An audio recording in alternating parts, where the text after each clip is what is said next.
नमस्कार दोस्तों, जन मुद्दों की बात धर्मराज के साथ मेरे शो में आप सबका स्वागत है। मैं हूं बिहार के पटना के गुलाम सरवर फाउंडेशन के कार्यक्रम में, जो बिहार इंडस्ट्रीज एसोसिएशन में सिन्हा लाइब्रेरी के पास में किया जा रहा है।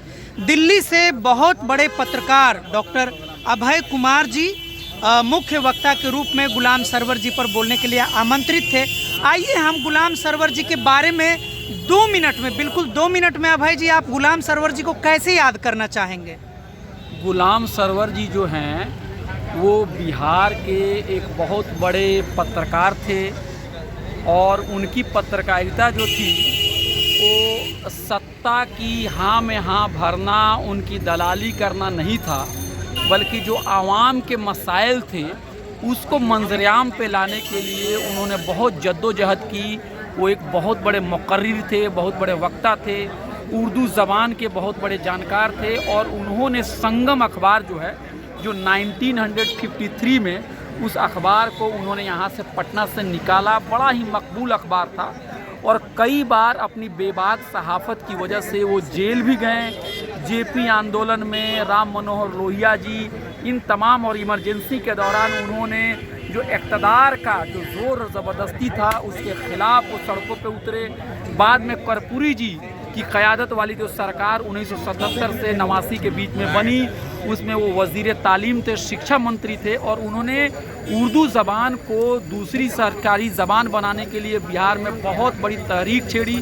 और जब दूसरी ज़बान उर्दू बन गई तो उसमें हमारे गरीब जो भाई अक़लियती समाज के हैं या जिनको भी उर्दू आती है उनको नौकरियां मिली।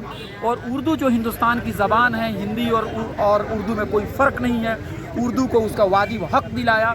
और फिर 1990 में जब समाजी इंसाफ की सरकार बनी, लालू जी आए, जनता दल की सरकार आई, उसमें वो स्पीकर बने और बाद में वज़ीर ज़राअत यानी कृषि मंत्री भी बने और बिहार की तरक्की में उन्होंने बहुत बड़ा योगदान अदा किया।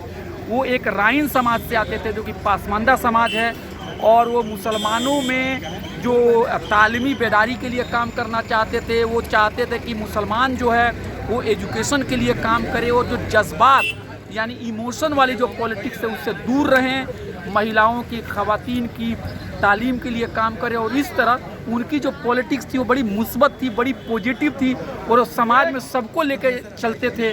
और वो बार बार मुसलमानों से भी कहते थे कि मुसलमान अक़लियत है, इसलिए उनको चाहिए कि जो सोशलिस्ट और जो भी प्रगतिशील जो लोग हैं, जो रोशन ख्याल लोग हैं, उनके साथ वो मिल के अपने आंदोलन को आगे करे। आज जिस तरह से पत्रकारिता जो सत्ता की दलाली कर रहा है और जिस तरह से अक़लियतों के जो लीडर हैं वो अपना मुंह नहीं खोलते हैं और जिस तरह से बड़ी बड़ी समाजी और बड़ी बड़ी पार्टियां हैं अक़लियतों के लिए काम नहीं कर रहे, इस पस मंज़र में हमें गुलाम सरवर की विरासत को याद करना है। एक बेबाक पत्रकार, एक बहुत बड़ा लीडर, समाजी इंसाफ का एक योद्धा, एक मुजाहिद, उसको हम लोग याद कर रहे हैं। और मेरे साथ राहत भाई हैं, इन्होंने ही मुझे दिल्ली से बुलाया, मैं इनका मशकूर हूँ और इन्होंने मुझे बोलने का मौका दिया। और चाहिए कि हिंदुस्तान में जो भी गुलाम सरवर जी की जो तहरीरें हैं उसको पढ़ें, उसको हिंदी अंग्रेज़ी में भी उसको लाएं और इनको याद करें। बहुत बहुत शुक्रिया। साथियों, आप सुन रहे थे डॉक्टर अभय कुमार, जो बहुत बड़े पत्रकार हैं, वरिष्ठ पत्रकार हैं, इंडियन एक्सप्रेस के जर्नलिस्ट रह चुके हैं। इनकी किताब अभी बहुत चर्चे में है, all India Muslim personal law board पे जो किताब आनी है, बहुप्रतीक्षित है। बहुत लोग पढ़ने के लिए बेसब्री से इंतज़ार कर रहे हैं। गुलाम सरवर फाउंडेशन के इस कार्यक्रम पे अभय जी ने अपनी जो राय रखी है आप सब सुने और इस वीडियो को अधिक से अधिक लोगों तक पहुंचाएं ताकि उनकी विरासत, वैचारिक विरासत बनी रहे। शुक्रिया, धन्यवाद।